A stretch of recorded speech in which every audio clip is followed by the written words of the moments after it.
Hey everyone, I'm Claire and this is Spoony Kitchen.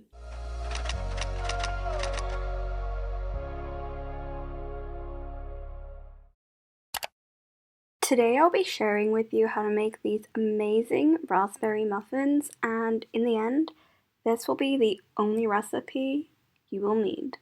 To start off, you'd want to grab a bowl and add in your 250 grams of caster sugar and the zest of 2 lemons, and I like to roll my lemons before zesting because rolling enhances the flavor of the lemon zest.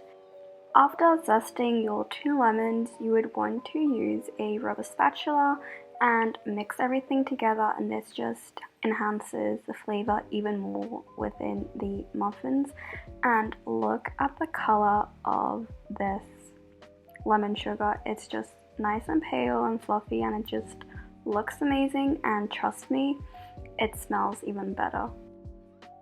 Then you would want to grab a medium to large sized bowl and add in your 3 eggs and slightly whisk it. While you are still whisking, you would want to add 250 milliliters of milk, and in this recipe I am using dairy-free skim milk, but you're free to use whatever type of milk you'd like. Then you want to whisk in 1 to 2 teaspoons of vanilla extract and 250 milliliters of extra virgin olive oil. After whisking all of the liquid ingredients together, you would want to whisk in your sugar with the lemon zest until it's combined.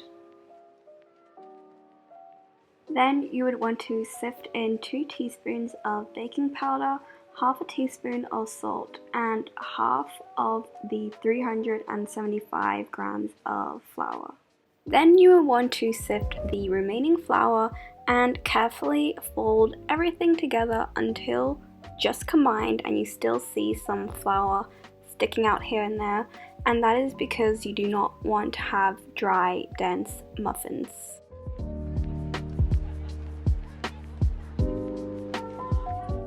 You preferably want to let it sit overnight or at least for 1 hour before adding the raspberries. After letting your batter sit overnight, you will want to get your slightly frozen raspberries and add 1 to 2 tablespoons of flour and slightly coat them, and this ensures that the raspberries won't sink to the bottom of your muffins. And then you would carefully want to fold your raspberries into your muffin batter so that everything is combined. Then you would want to get your lined muffin tray and use a ice cream scoop or this soup spoon and carefully scoop the batter evenly amongst the paper liners.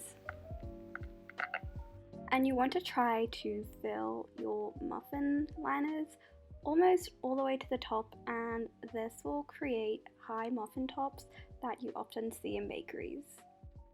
Once they're all filled, you would want to place them in the oven at 170 degrees Celsius fan forced for around 20 to 25 minutes. When you take them out of the oven, you would want to check if they're ready, and you can place a skewer in the middle of the muffin, and if it comes out clean, we know that they are ready. And I like to sit them for around 3 minutes in the tin before taking them out, because if you let them sit for too long, they might bake even more while sitting in the tin while cooling, and you definitely do not want that. I hope you guys enjoyed this recipe video. If you end up making these, let me know what you thought of them and share pictures, because I'm always interested in seeing what you create. And I'll see you guys in the next Spoony Kitchen episode.